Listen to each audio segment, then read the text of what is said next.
Hi, I'm Dwayne Brown. Tonight on KPBS Evening Edition, the Senate votes on a plan to put more boots on the ground and more drones in the air along the U.S.-Mexico border. We'll have the latest from our Front Terrace desk. I'm Peggy Pico. Also ahead, free neighborhood legal workshops in English and Spanish are now underway. What employees, employers, undocumented workers, and new business owners will learn. Then, hundreds of San Diegans take their own life each year. What's being done to lower the risk? One sailor's blind and the other has problems hearing. We'll tell you why they want to win a yacht race across the Pacific. KPBS Evening Edition starts now.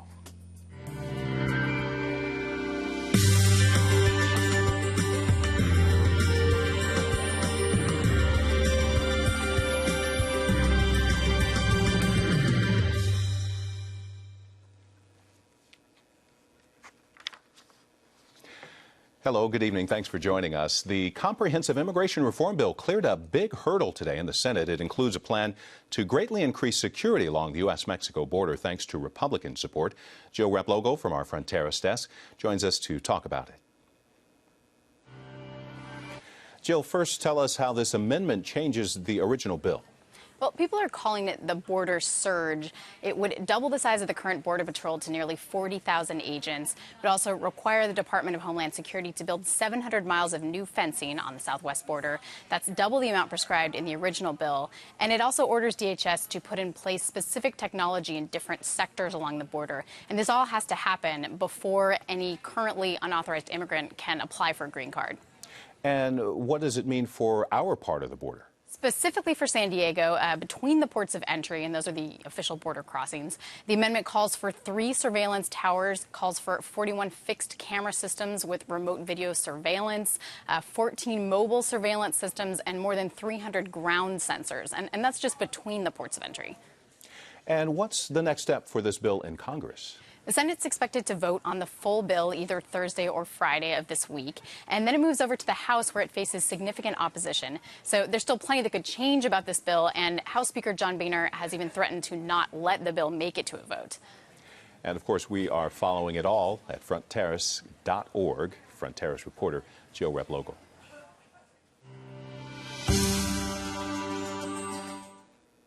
And we have at least another day of waiting for a decision from the U.S. Supreme Court about California's Proposition 8, the ban on same-sex marriage. However, the justices did send a college affirmative action case from Texas back to an appeals court. We'll have more on that case tonight on the PBS NewsHour. The High Court will reconvene again tomorrow. The search is continuing tonight for Edward Snowden, the former contractor with the National Security Agency accused of espionage. He's believed to be in Moscow after taking a flight from Hong Kong. The White House press secretary says they tried to get Snowden extradited from Hong Kong. We are just not buying that this was a technical decision by a Hong Kong immigration official. This was a deliberate choice by the government to release a fugitive despite a valid arrest warrant. And that decision unquestionably has a negative impact on the U.S.-China relationship. The government of Ecuador says it's willing to grant asylum to Snowden. The San Diego Suicide Prevention Council will be discussing their vision of ending suicides in the county. Peggy Pico has more about tomorrow's meeting. Last year, in 2012, there were reported 411 suicides in San Diego County. Since then, there's been some things done to reduce the number of self-inflicted deaths, but there's still room for improvement. Here with more on suicide prevention is Stan Collins with the San Diego Suicide Prevention Council. Stan, welcome. Thanks for having me. Now, the Suicide Prevention Council here in San Diego has set this really interesting goal to reduce suicide rates to 0. How do you plan to do that? Through various different efforts, through collaboration with the Up to Us effort, the social marketing campaign here in San Diego, but specifically through the Suicide Prevention Council, providing trainings, working with law enforcement, those in the medical profession, those in education, so that getting this information out to everybody. Just like CPR, everybody should know how to respond to someone who's at risk for suicide. What's working the best so far when it comes to prevention, and what needs improvement? I think what works the best is simply having people be educated. Unfortunately, we have a reluctance to educate ourselves about suicide until it's too late. And it's hard to be proactive. And, people can be forgiven for that because our brains don't want us to think that the people we care about are thinking about that. But we have to pay attention to the warning signs, and for that to happen, we need to know about them. And you have a personal story. This affected you when you were 14. Yeah, that was my impetus for what I've spent my entire adult life trying to prevent suicide. Unfortunately, I grew up in Poway, and I lost one of my dear friends as a freshman in high school. And looking back a few years later, after I became educated about suicide prevention, what I realized is that had someone taken just a little bit of time to educate me on what to look out for, more importantly, what to do, I think that I could have saved him. Let's talk about that. The top warning signs that someone might be thinking about suicide are certainly, they talk about burdening others. They're a burden to others. They say goodbye to their family and friends, either on Facebook, online, or in person. They tend to put their affairs in order. They're trying to get everything or give away things. And most importantly, they talk about death or wanting to die, and you might see them looking for ways to kill themselves. For instance, looking online with for a gun, or trying to find ways to do this. If someone is in that situation, what should you do?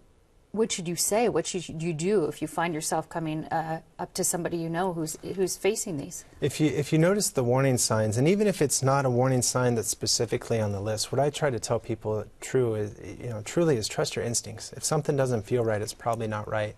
And just ask the question and be direct. Are you thinking about suicide? Do you have a plan? When was the last time you thought about it?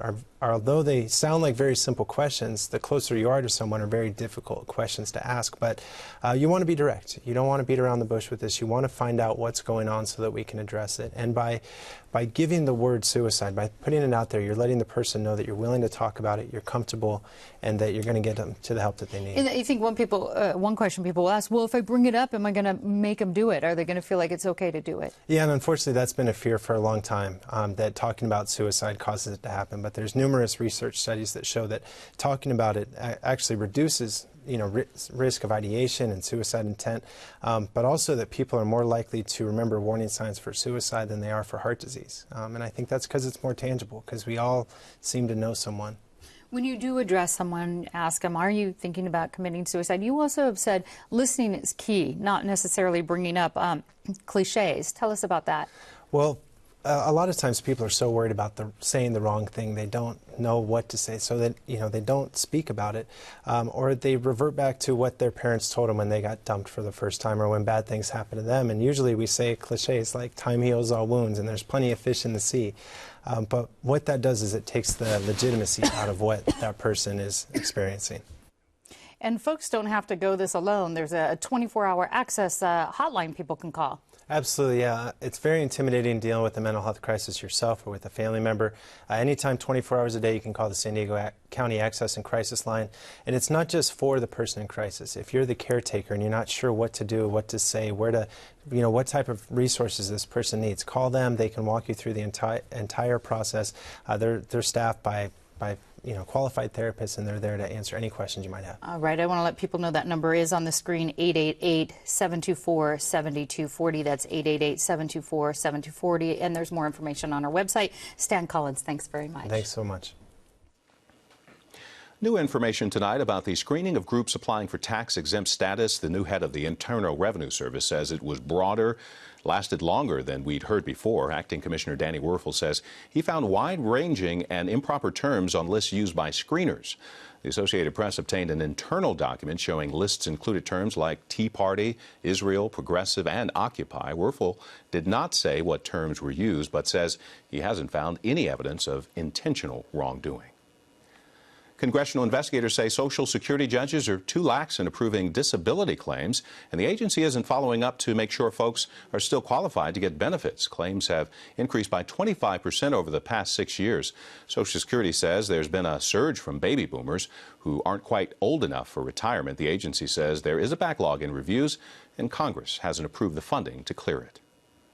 Trial resumed today in a lawsuit over yoga classes at elementary schools in Encinitas. Some parents there are suing because they claim the yoga program is religious in nature.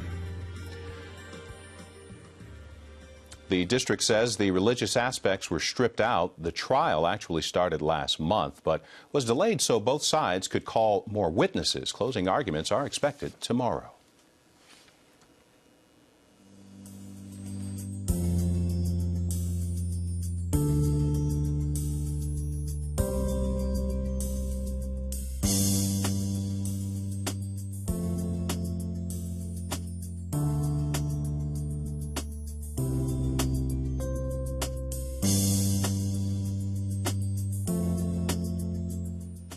Since 2009, the Obama administration has deported more than 1.5 million people, but even after being kicked out of the U.S., many have hopes of returning. Our Fronteras reporter Adrian Florido went to a breakfast hall in Tijuana where many deportees are trying to figure out how to get back.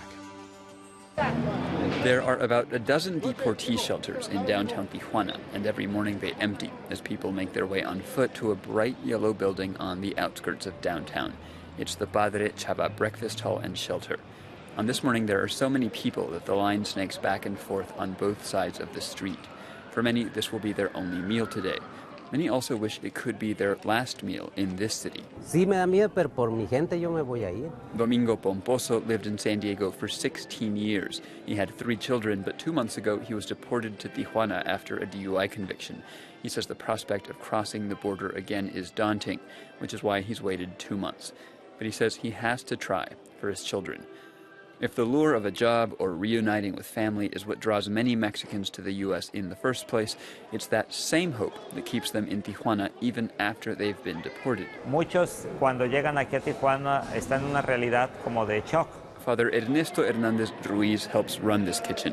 He says many recent deportees arrive in a state of shock. Los que son deportados, pues sienten People como are left desplazados, displaced, he no quieren says. estar aquí. They don't want to be here. They try to cross the border again and fail. They find their lives are in disarray.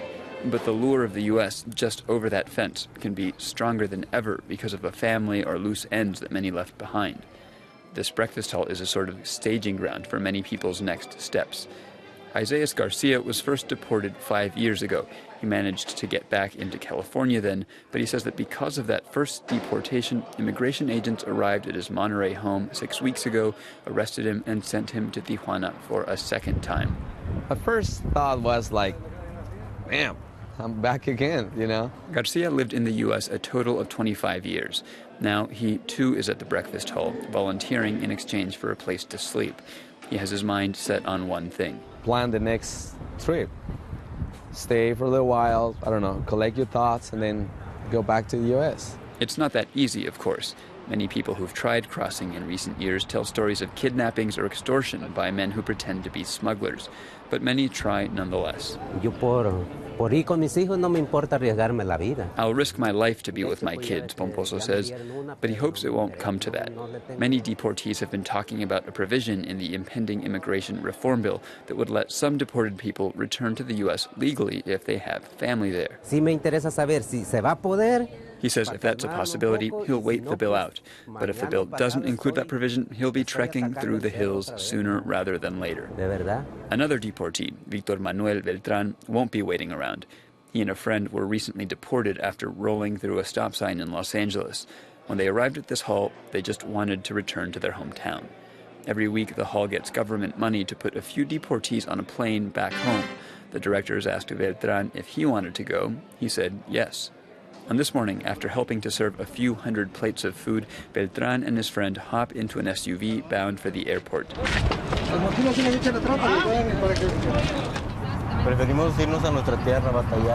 We thought about staying, he says, but we prefer to go back to our land. It's a struggle, but at least we're with our own people there. I crossed with a dream, he says, and I came back defeated.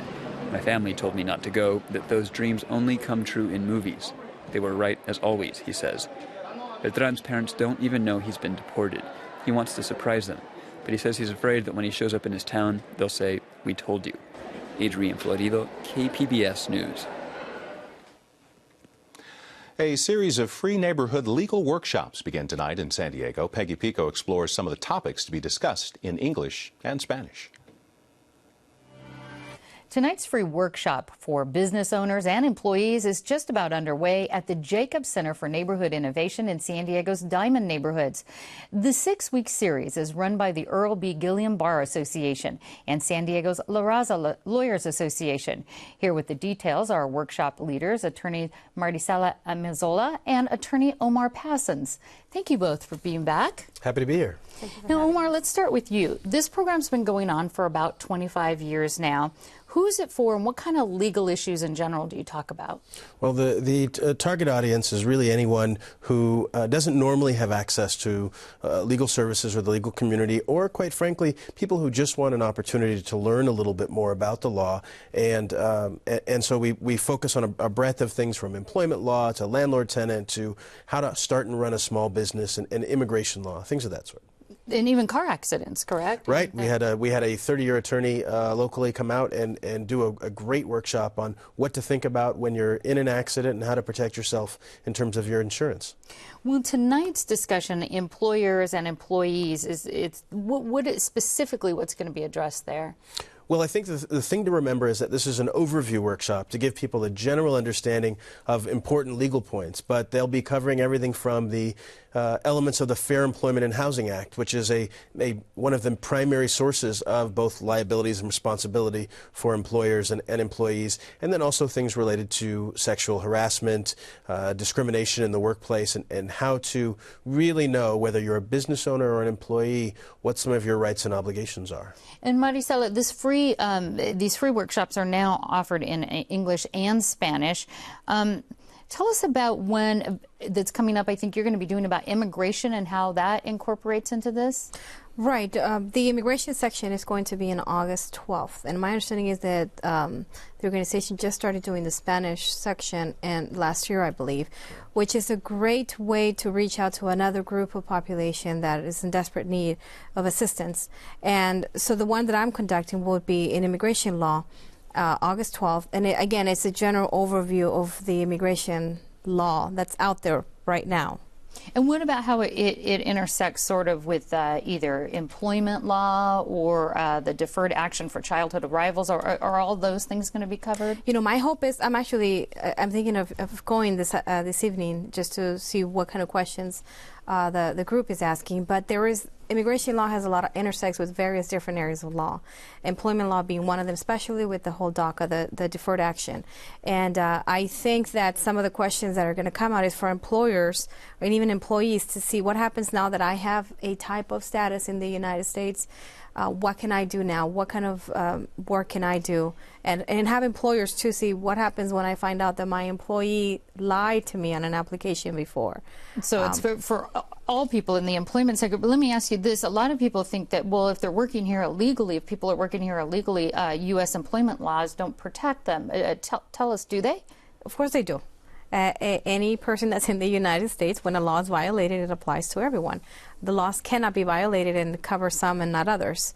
There's constitutional rights that are at stake here, and so that is a misconception that a lot of people have. And I hope that today's workshop seminar can address some of those issues. All right, and Omar, what if someone comes to you or they're talking to the attorneys that are there and they have a serious legal issue that needs representation? Are you giving them legal advice or are there referrals to where they can get help? What happens then? Well, the important thing to realize, as you just noted, is that this is not specific legal advice for an individual concern. If that happens, the San Diego County Bar Association has a lawyer referral service and we'll provide that information. And then for some people, based on income levels, another option is the San Diego Legal Aid Society, which has very, very seasoned attorneys that provide information in that forum. And so those are two of the options that we'll provide to people. And quite frankly, they can ask the attorneys and try to set up something if they want to after the workshop or that type of thing. So some general information.